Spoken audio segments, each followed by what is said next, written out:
नमक हे स्वादानुसार घालायचं.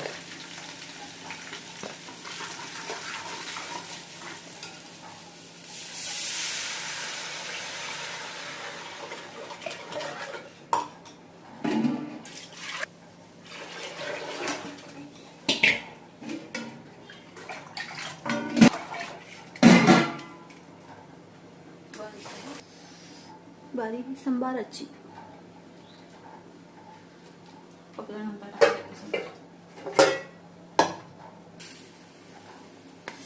आता आम्ही याच्यात साखर टाकतो.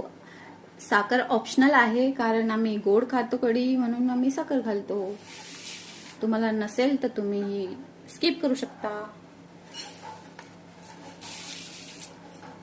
याला एक उकडी येऊ द्यायची आणि छान द्यायची.